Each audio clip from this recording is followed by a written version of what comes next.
Bonjour à tous, je me nomme Rovanol Fobin, élève professeur à l'École normale supérieure de Yaoundé, filière mathématiques, niveau 4. Je suis le rapporteur du groupe 5 de DIC 412, intitulé Didactique des disciplines, enseigné par Madame Sadja Judith. Le travail qui nous a été donné de faire est celui de fournir un compte rendu sur l'article intitulé Le rôle de l'épistémologie de l'enseignant dans les pratiques d'enseignement.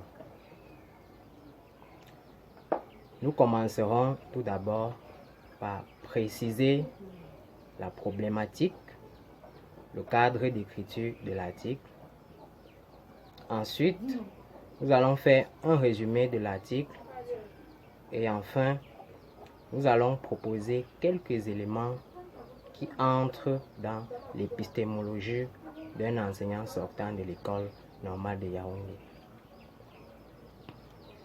Tout d'abord, notons que cet article est le fruit d'un colloque mené par les chercheurs Damon, Fandino, Marazani et bien d'autres.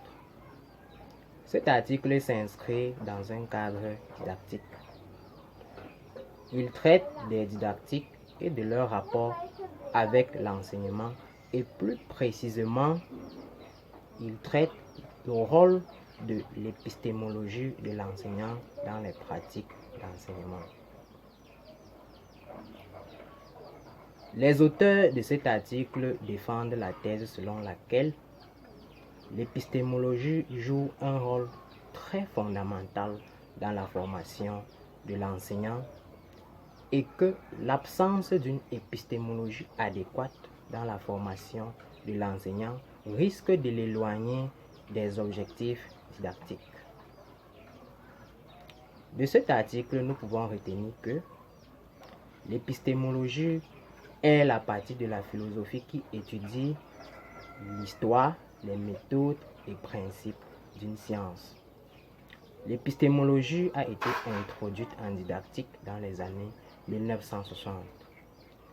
Brousseau distingue plusieurs épistémologies, à savoir l'épistémologie scolaire, l'épistémologie sociale, l'épistémologie de l'enseignant. L'épistémologie scolaire est celle qui s'intéresse sur le choix des savoirs à enseigner et des méthodologies à adopter.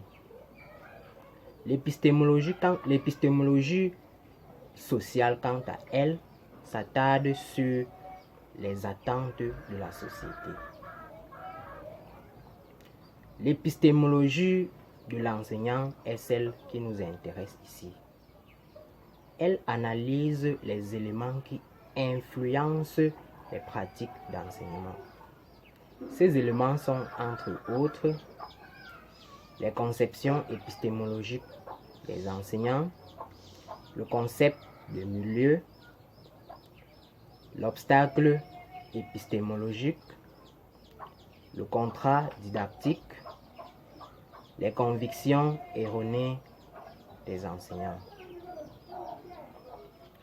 La conception épistémologique de l'enseignant est un élément à prendre en compte dans l'épistémologie de l'enseignant, car la conception épistémologique de l'enseignant influence profondément dans les pratiques d'enseignement.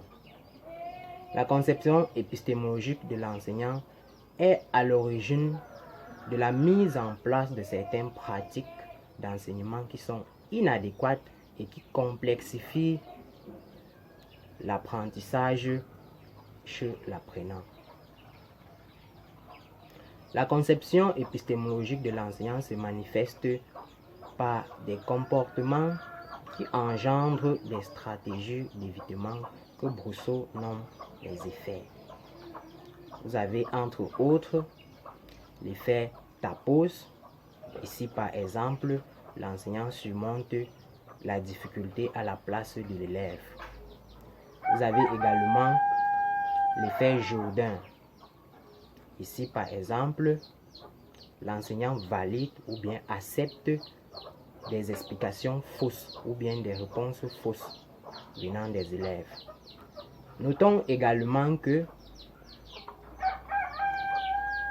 les conceptions épistémologiques des enseignants influencent également sur l'évaluation des apprenants, en ce sens qu'elles peuvent conduire à une sous-évaluation. Les conceptions épistémologiques des enseignants peuvent également conduire à l'allongement illimité du temps d'enseignement. Le concept de milieu est un élément à prendre en compte dans l'épistémologie de l'enseignant. D'après la théorie des situations, l'enseignant doit susciter chez l'apprenant des comportements que ce dernier, pour manifester sa connaissance, doit acquérir de manière autonome. Cette théorie implique le milieu dans l'enseignement, car les réponses de l'apprenant doivent être en adéquation aux attentes de la société ou bien du milieu. Pour ce faire, l'enseignant est donc appelé à mettre en relation l'apprenant, son milieu et le savoir. Les chercheurs ont donc créé des schémas pour exhiber ou bien pour mettre en relief cette relation. Nous avons par exemple le quadrilatère didactique, nous avons l'hexagone didactique. L'obstacle épistémologique est également un élément à prendre en compte dans l'épistémologie de l'enseignant. L'obstacle épistémologique est tout simplement ce qui se situe entre le désir de connaître d'un scientifique et la connaissance scientifique elle-même. Selon Brousseau, la construction de la connaissance scientifique se fait par des sauts de complexité informationnelle et ce phénomène peut être généralisé même en mathématiques.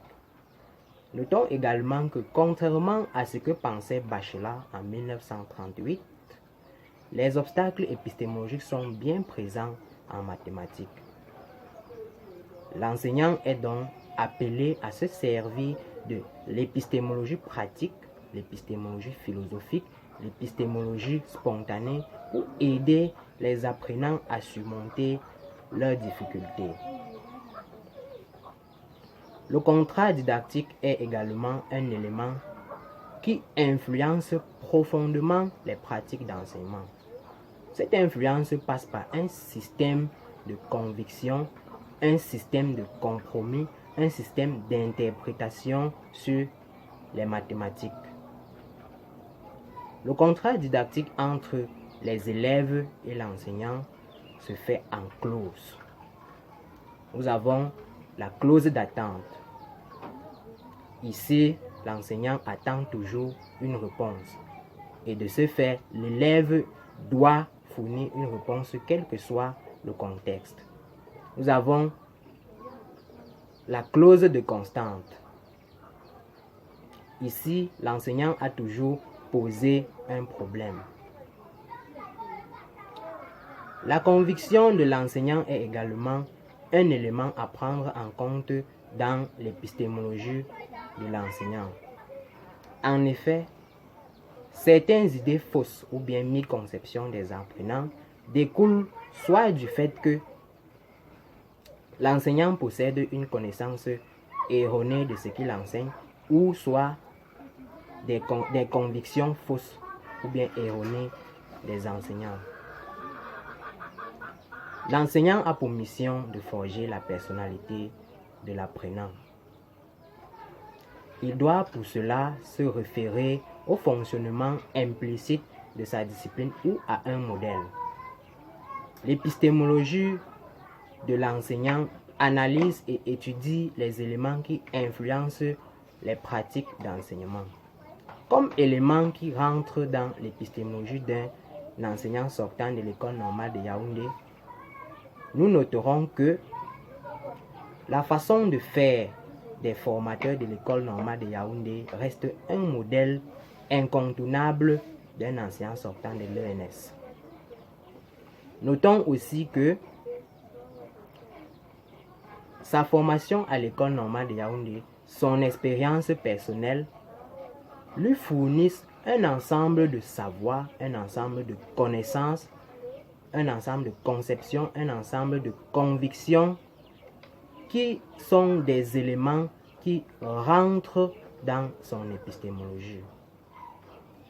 Nous sommes donc rendus au terme de cet exposé et nous espérons avoir apporté un éclairage sur le rôle de l'épistémologie de l'enseignant dans les pratiques d'enseignement. Merci pour votre aimable attention.